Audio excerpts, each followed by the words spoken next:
Holy smokes, there are a lot of people watching. I'm ready to go if you are.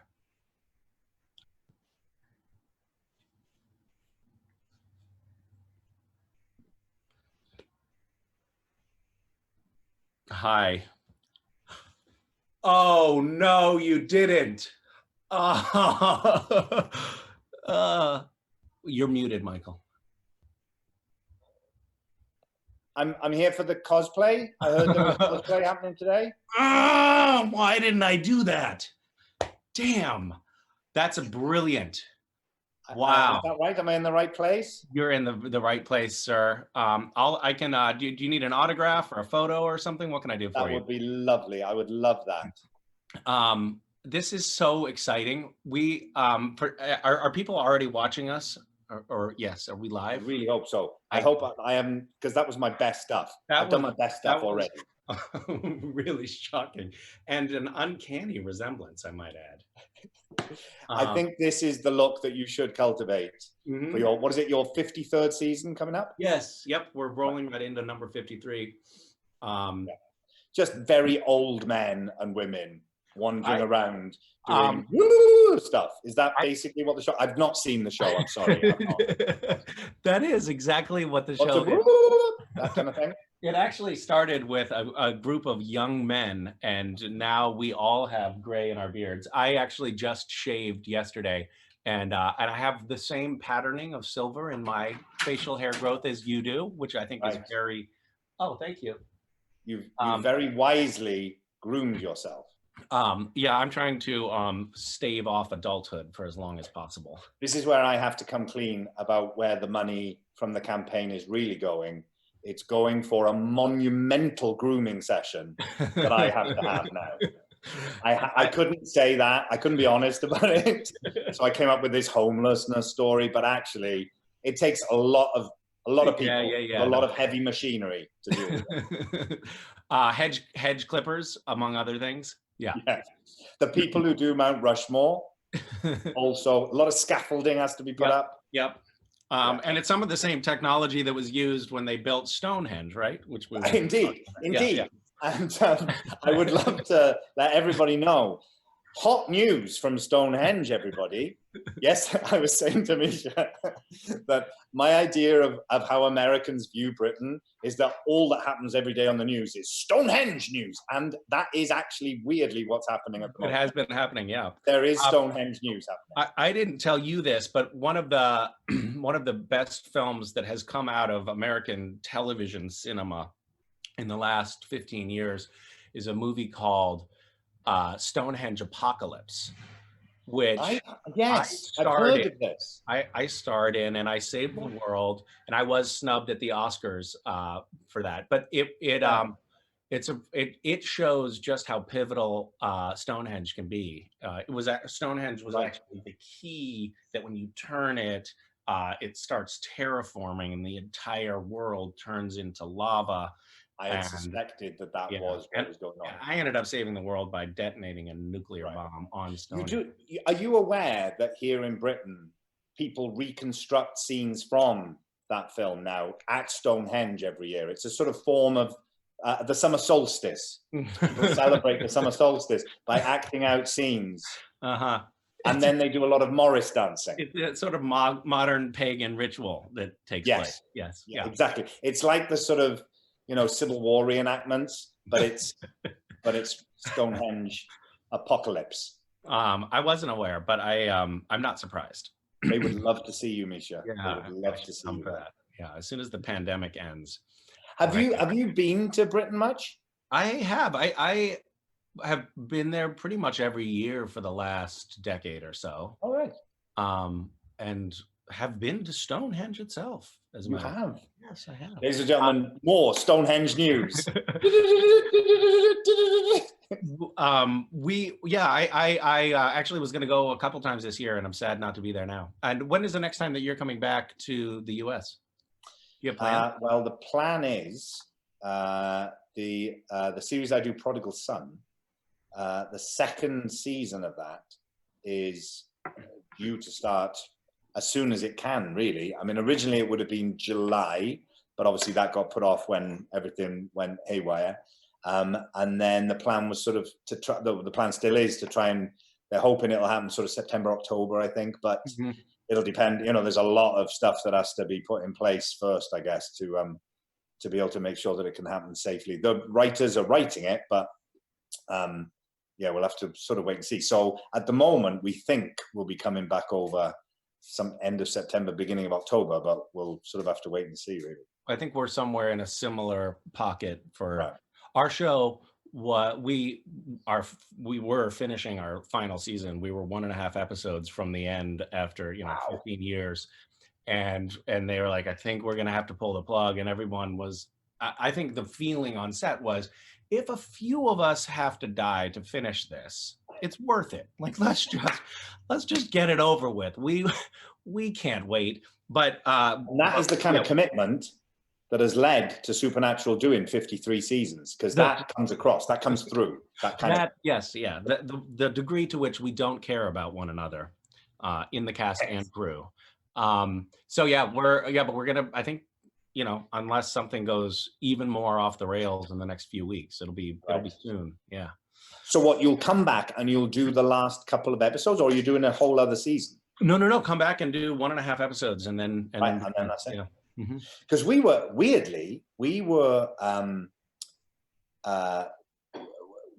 have been in the same position with the first season of Prodigal Son, in that it wouldn't have had a finale, like, because production got shut down before they'd finished filming the season. But because I was supposed to come back to Britain to do something else, we had arranged it so that we jumped ahead a few episodes, shot the finale, and then they were going to go back and film the other episodes whilst I was gone, just so that I could get out a bit earlier. So we'd already shot the finale, and then literally a few days later, production shut down. But they had the finale in the can already. So then they just sort of had to do a bit of judicious editing and a few sort of bridging scenes, and they were able to do the finale. So we were very fortunate. Well, they were very fortunate because of me, and I don't think they've thanked me enough for that yet. Well, this is sort of a public plea for you to get them to acknowledge. I think this is a good forum for them to now send in some kind of A, thanks, and B, apology.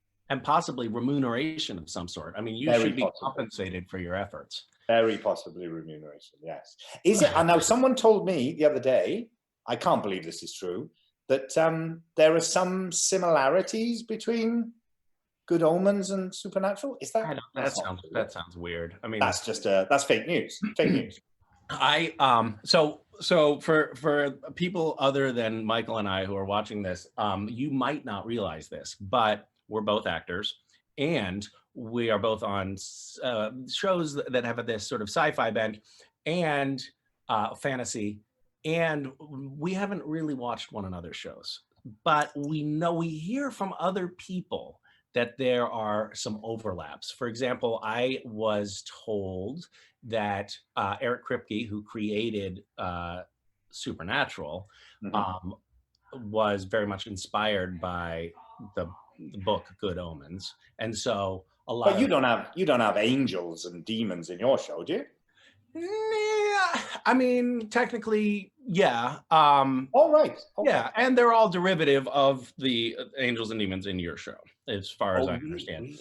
I play an angel who dresses a lot like you dress in your daily attire. This is your Is this your pandemic house coat?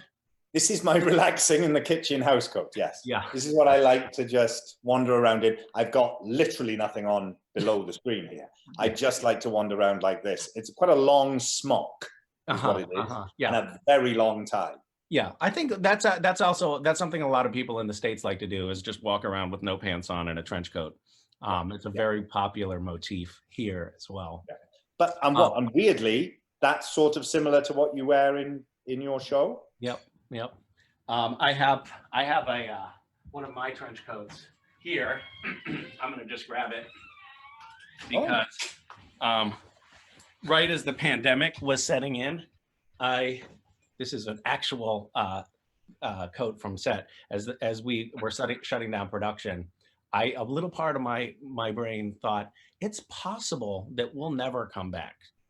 Yes, I suppose. And if that happens, I want to make sure to steal some of my wardrobe before it's too late. So I Yes. took this, and I hope nobody from Warner Brothers is watching this right now, but I took this and several other little props Yeah. and other mementos from set. And also my castmate Jared Padalecki's wallet, a few other Right. things that just would be, nice keepsakes. It's too Yeah. hot here for me to actually wear this, but I did Even want though to we, model it. even though we finished Good Omens well before the pandemic started, that was actually my excuse for why I took David Tennant home at the end of filming on it. People questioned it. People got weird about it. It all got a bit strange. Well, But it was because I wasn't sure if we were going to do any more. that totally makes sense. Was that the thumping I heard in your closet earlier? What? There was thumping? Get more formaldehyde, Anna. That's a crossover between the two shows that I do. Serial killer come. Now, I did notice people when it was, announced that we were doing this, that people, obviously people talked about the angels element, but other people said it could go one of two ways here. It could go very angelic, or it could go very, very sort of dark as well. Now, why would they think that about you, Misha? That's a really good prompt. I mean, is it me or is it my character they're talking about? I think people often conflate the two. My character is very socially awkward and isn't terribly good with people. And so he and I share that in common, but he also tends to try to always do the right thing and do what's best for humanity and stuff like that. And that's not my bag. So people often think that I'm, potentially a good or magnanimous person. And that's because they watch the show and they're not paying attention to me in the real world. Right. I would say, though, there is another similarity that I can point to between us and our characters, which is that we have actually both done some work in the charity realm, to take a slightly different tack on this conversation. Okay. And we are teaming up together to sell these shirts, one of which I'm modeling right now. Yes. To raise money for transatlantic homeless initiatives. I would like to offer up Swedish actress model Anna Lundberg here, who is in the other T-shirt. Hi, Anna. There are two different T-shirts. Hi, you modeled it much better. Yeah, that's why I should have brought a model. And on the back we have the wing motif. Ah, that's fantastic. Thank you very much. Beautifully done. Thank you very much. Can I ask you a question about that? And I don't know the answer. How did you become first involved in working for homeless, or working to ameliorate homelessness? Yeah, I suppose initially I got involved with an organization called Street Football Wales, and that's a sort of grassroots organization, of which there are many around the world, who organize football for our American cousins, soccer games and leagues and tournaments. The contempt is dripping off you as you say that word. Not at all. For people who have or are experiencing homelessness or some form of social exclusion. And it's a way of being able to give people an opportunity just to kind of let go of the worries they've got that are going on in life, to not have any stigma or judgment, to be able to meet other people, and build up a sort of network of friends and support, get a bit of self-confidence, a bit of, healthy stuff going on, and be able to get services to people that might not, you'd be able to get to otherwise. So people come for the soccer, and they organize a tournament once a month or something like that, where everyone can take part. And so I got involved with that, first of all, because I used to play a lot of soccer when I was younger. That was going to be, before I became an actor, I wanted to be a professional soccer player. And this is not a fantasy. I was quite good at one point. I hit my peak at the age of 12, and then I was very downhill after that. Thank God acting came along to pick up the pieces. But so I got involved with Street Football Wales, and then through them, I discovered that every year there is a thing called the Homeless World Cup. So like the World Cup soccer tournament, it's hosted in a different country, different city each year. And there's usually something around 500 players who come from all over the world and take part in this tournament. And so I went to one in Oslo in Norway a few years ago with the Welsh teams, because men's and women's teams. And I saw it happening there in Oslo, and I was just kind of blown away by how life-changing it was potentially for people. I mean, I was sitting in the little stand talking to one of the players from the Welsh women's team, and she was just sort of telling me her experience, how she'd, come out of prison. She was struggling with drug issues, alcohol issues. She hadn't seen her kids for God knows how long. And she was really trying to get her life on track. And, I was sitting there kind of blown away by what she was telling me. And then she said, "Oh, hang on, I've just got to go and play." And she went down onto the five-a-side pitch, and I watched her score the first goal she had ever scored in her life. She'd never scored a goal before. And I watched her score it, and she had the Welsh football top on, the football. She had the badge of her country. And this was a woman who had been so excluded and marginalized and gone through so much stuff, And there she was representing her country and scoring a goal. And her reaction to it was, I'll never forget it. She just sort of spun and spun on the spot. And then suddenly she was like back in the game again. And I was so moved by that. And I saw how that affected her and how that changed her life afterwards as well. Going through the whole experience of traveling to a World Cup, people traveling abroad for the first time often, meeting other people from other countries who'd gone through similar experiences, and just possibilities opening up. And I saw how her life was changed in the time since then, and I thought, right, I want to be a part of bringing this to my country, to Wales. And so we put a bid together. We got the bid.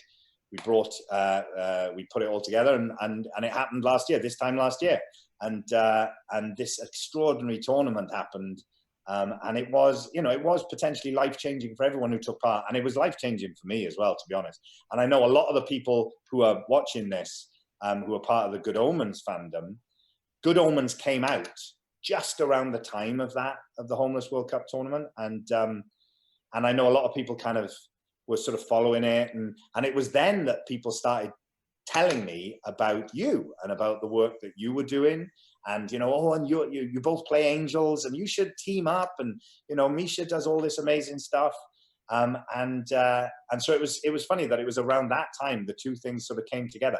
But the Homeless World Cup tournament was just the kind of platform in a way that I was hoping to use in order to then set things up to be able to work around the issues of homelessness in Wales. And that was a great kind of a platform for that, really, to bring people together, to give a different way of looking at things, and to start new collaborations, and for me to learn a bit more about it, really. So ever since that tournament, we've been trying to find ways to work on these issues and to collaborate with the people who already are working on them. Mm-hmm. And that's what led to me getting involved with this, really. Isn't it such a lovely and an unexpected outcome from being on a show that has a fandom that you can help galvanize that goodwill from those communities, and really have a positive impact, not only on the outside world, like on those that are struggling with homelessness or have other needs, but also, like you said, the people that get involved in these projects from the other end, from the giving end, end up being transformed by the process. This is my sort of charity fandom origin story is a little bit different from yours, but a little bit similar too, in that there was like this big initial event. The initial event was building this was about a decade ago. And then we were still using the term orphanage. Now that is no longer in vogue, and we're saying it's a children's center. But at the time it was in Haiti, and there had been an earthquake, and I happened to have contact with a woman who was trying to take care of a large group of children who had lost their parents or who were essentially parentless. And and so we were like, let's band the supernatural fandom together and figure out a way to build an orphanage. And I went down there with about 30 fans the first year and started, digging for the foundation of this structure. And we spent a week down there, and each person that came on the trip raised a certain amount of money, and fans virtually from all over the world donated money to, build this initial project. Um, but the thing that was really fascinating to me was that all of these people, myself included, went on the trip with the intention of helping those in need. And I would say that there was a totally balanced impact on the other side of all of the people traveling there were transformed by the Yeah. process, myself included. So many of the people that went down with me on that first trip ended up going back year after year, sometimes on their own, going back down and spending, months there working or working on other projects elsewhere in the world. Some of the people that went on that first trip had never been out of their home state in the U.S. Or out of their, out of their native country, and just seeing how different the world is and how different other people's lives can be, and beginning to develop that empathetic understanding of people in a completely different socioeconomic bracket is on its face transformative. Yeah. Um, yeah, and I think really, really valuable. We have a homeless drop-in center right down the road, 3-4 blocks from my house, and it's on the same side of the street. It's on our street, and when I walk down to get to the water with my kids, I always make a point of walking right by the drop, not crossing the street, which I think probably would have been my first instinct. There's a lot of homeless people crowding the sidewalk, tarps and bicycles and shopping carts, and so we walk right through those people and we talk to them. And my kids have started to see that, um, that just because you're homeless or you're, going through a time of difficulty in your life doesn't mean you're not a fellow human being who has all of the same emotional composition that we do.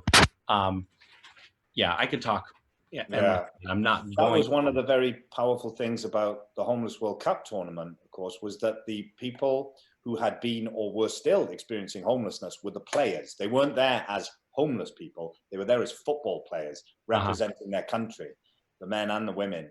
And so all the people who came down to watch the tournament, and there was live music as well and family activities, and there were podcasts and comedy and lectures and all kinds of things going on at the site in order to bring as many people down.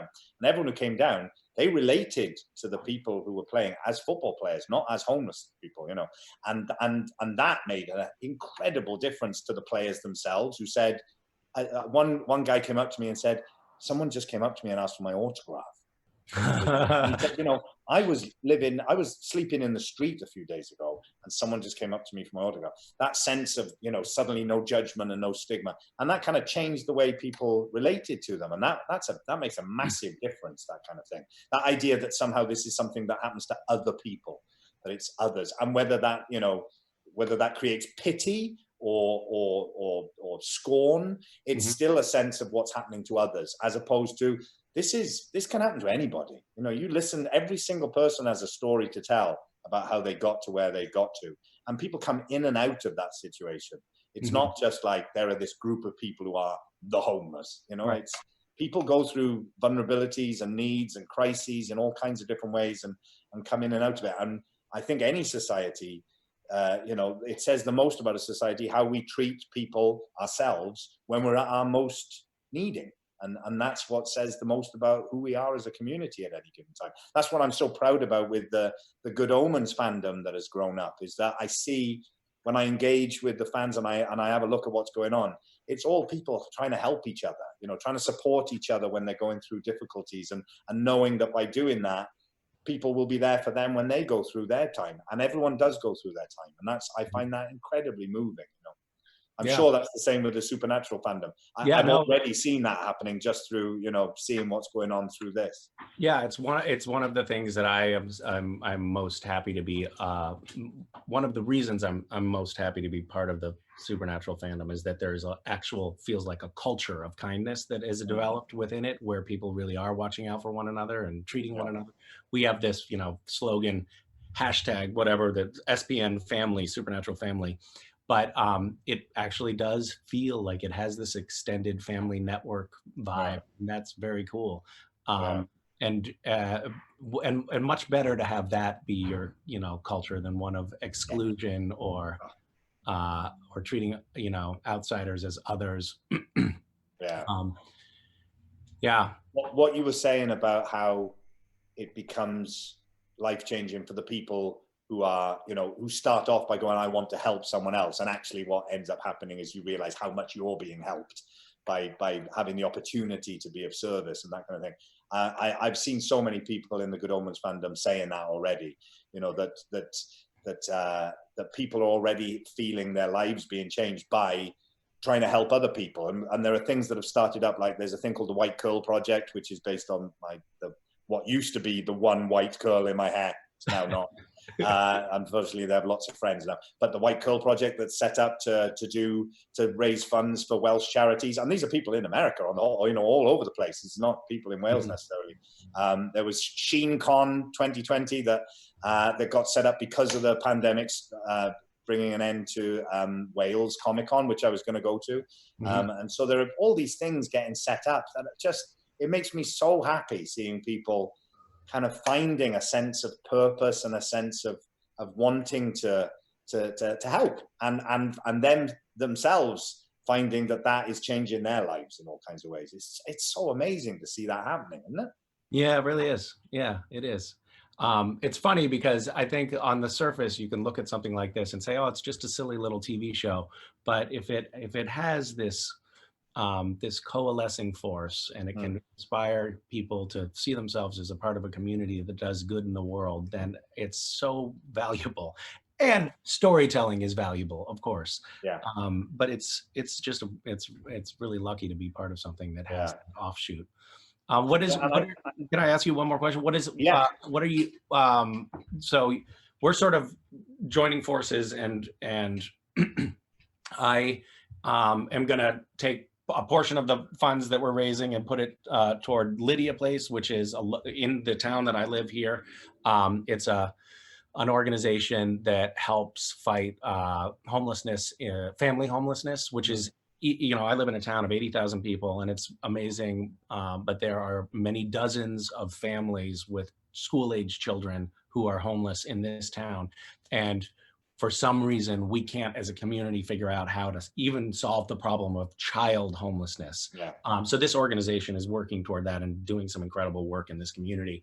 And I've been working with them for several years now. But what are we funding in Wales? Yeah. T-shirts. So, I mean, obviously things have changed massively in the last 4 or 5 months. And one of the extraordinary things that has happened is that there was a real reluctance to properly engage and confront the challenge of rough sleeping in Britain generally, as well as in Wales. And because of the pandemic, and there was a real galvanizing of forces to get people off the streets, to get people who are rough sleeping into accommodation. And so far, 800 people, apparently the official figures are that 800 people who were rough sleepers within Wales were given accommodation. And are still in that accommodation at the moment. So the thing that everyone had always talked about wanting to try and see happen and was finding so difficult to do happened because of the pandemic. So that has created an opportunity, because now obviously there's an approach towards dealing with homelessness, which is known as the housing first approach. In the past, people thought that the best way to get people into permanent accommodation was to make sure that they had already dealt with a lot of their issues. So if people had issues around alcohol or drug dependency, that they had to kind of somehow show that they could deal with that, and then they would be given permanent accommodation, an opportunity to have it.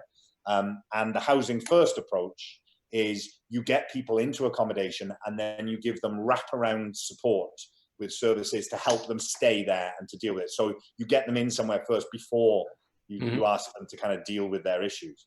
And in a way, the pandemic has sort of forced everyone to take that approach, right? To get people into safety, get them off the streets, and then we'll deal with everything afterwards. So that's created a kind of an opportunity in a way, and it's created a completely different way of approaching how you deal with this. I mean, what the capital city in Wales is Cardiff, and the local council there, the Cardiff City Council, have been amazing. They've been brilliant. And there's been a collaboration that's been working much better than it's ever worked before with other service providers in the sector, which is really encouraging. And the Welsh government is making money available for local authorities to be innovative around their approach, to make sure that now that people are off the streets, how do we keep them off the streets, keep them in permanent accommodation, give them the support they need? Because of course the other challenge is we've got the people who are already homeless or dealing with homelessness, but coming down the line because of the potential recession that's going to happen, the unemployment, the end to the holidays from, you know, loan repayments, evictions, all that kind of stuff. Once that all crashes back in, we may see a lot more people becoming homeless. So that's, you know, a challenge. So the landscape has sort of completely changed. So what I was going to do with any money that was, you know, raised, and my own money, has sort of changed really over the last period of time. And so what I've decided to do is I'm going to set up a specific fund that any money that comes from this campaign and any other money I'm able to put into it, a specific Wales fund for supporting the new approaches towards dealing with the issues because of the pandemic. And I want it to be as responsive and as quick to be able to respond to what's going on as possible. So I'm going to set up a specific fund for, and 100% of the money that I get through this campaign will go into that fund to, as I say, support the organizations that are out there at the moment, to work in collaboration with local authorities, and to try and make as much as I can out of that money. I'm going to try and get match funding from other people, because I've found, and I'm sure you found this as well, that if you're able to say, I've got X amount of money, will you put the same amount of money in? People are much more likely to do that, and it makes your money go a lot further. So that's what I'm hoping to do with this money, is to try and find match funding for it, and to make it go a lot further then as well. Yeah, I did a campaign a couple of years ago for Lydia Place, similar thing, and I think I ended up raising $125,000 or something that they then leveraged into $250,000, and with a matching, they set up the matching program, so it was. But yeah, it's a very effective way to actually double your money. Yeah. And it gives people the confidence to come on board as well, doesn't it? Yeah, it's a scary moment to be working on something like this, because it is going to get so much worse, and yet the resources are going to get more scarce. This is my prediction anyway. I think that, you know, I think the U.S. economy and the world economy seems to be sort of floating on government stimulus and a strange optimism, and yet this is not anywhere near over. People are going to be out of work for a long time, and like you mentioned, you know, the eviction moratoriums and whatnot, those are going to be lifted, and eventually people are going to have not been paying their rent for 6 months, and they're going to be out on the street. And I think it's going to be a really hard time when everybody is going to need to roll up their sleeves and do everything that they can to support those who are in the most vulnerable situations. So I think having that fund set aside and being able to be dynamic and responsive with how you allocate it is going to be really useful, because the landscape is changing constantly. Yeah, I mean, I know through the year, it's pretty much a year now of the Good Omens fandom being sort of in existence. I know that there's a lot of young people in the LGBTQ community who are part of the Good Omens fandom, and I've seen, you know, people talking about their experiences of family relationship breakdowns, and, you know, it's people who are LGBTQ plus are far more likely to become homeless than other people because of that, and the tensions that can happen. I can only imagine that through the lockdown and quarantine, any family tensions that were there before can be exacerbated. You know, problems around domestic abuse. You know, home is not the safest place for a lot of people, and homelessness, there's going to be a lot of pressure on homelessness coming out of this, due to what's, you know, happened for some people in their homes during this period of time, as well as you know, unemployment and deaths. You know, I mean, you speak to so many people who find themselves on the streets, and the story you'll often hear is because someone died, you know, a mother died, a partner died, and they couldn't cope with the, you know, what happened, and find themselves, you know, in those circumstances. So it is scary, the prospect of what's coming up. And also, I suppose, you know, after the financial crisis in 2008, 2009, the bailouts that happened, the money that was spent to keep us going, certainly in Britain, the communities that ended up paying for that ultimately were the ones who were already the poorest. They were already the ones who had, you know, the socioeconomic challenges. We've had, you know, over, you know, 12 years now of what was called austerity politics, and that's been really tough for a lot of communities. And there's a real fear that the money that is being plowed into helping us get through this period of time, which is fantastic, but the fear is who's going to ultimately pay for that? How is it going to get paid for? Right. Social services will be cut, and the elderly will suffer, and we have a problem here now, which is that our, I guess I can say this, evil president is making it so that homeless shelters cannot provide services to trans homeless people. And they even have sent, the White House has sent out to shelters that receive federal funding. They've sent out guidelines for how to identify trans people to exclude them from services. I mean, it's literally as mustache twirling evil as you can get. It's criminal. It's human rights criminality. You can't do that. So this is human rights stuff. Like, you just can't do that. It should be held to account. This sort of stuff should be absolutely held to account when the time comes, and people should have to pay for this stuff. Yeah, because it is just the breaking down of basic human rights. Yeah, and civil rights. It's extraordinary. Yeah.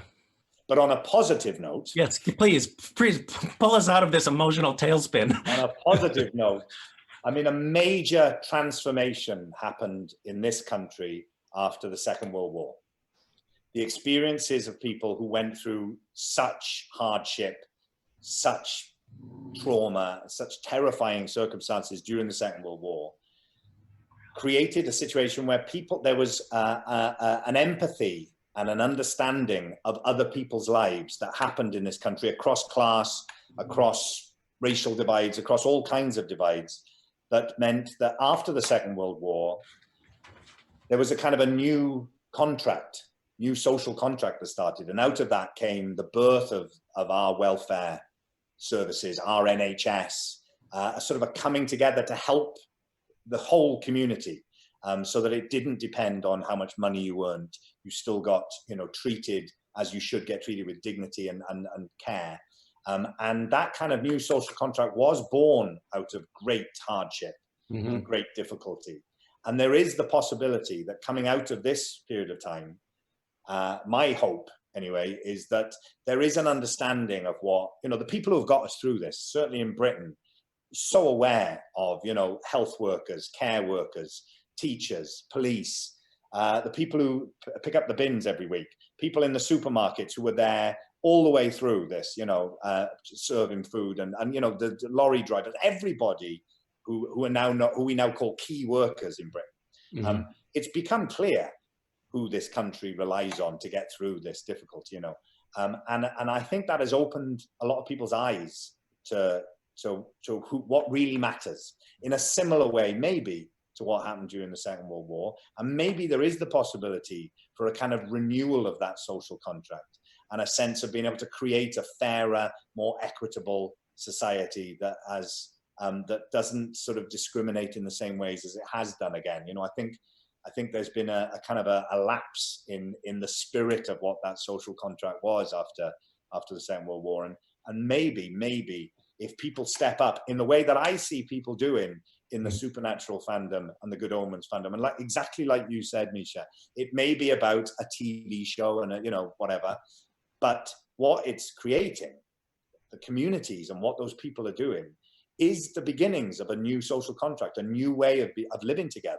If you model it, if you see it, you can be it. Yeah. And it's happening, and I'm inspired by it. Yeah, And I so mean, I hope others honestly, can. if the rest of I'm just looking at, you know, American society, if the rest of American society were to operate with the same sort of social guidelines, Yeah, the same sort of social contract that I see the Supernatural fans relating to one another with, I think we would have a quite lovely country here, yeah, with a yeah, lot less hatred and divisiveness. yeah. I hope you're right.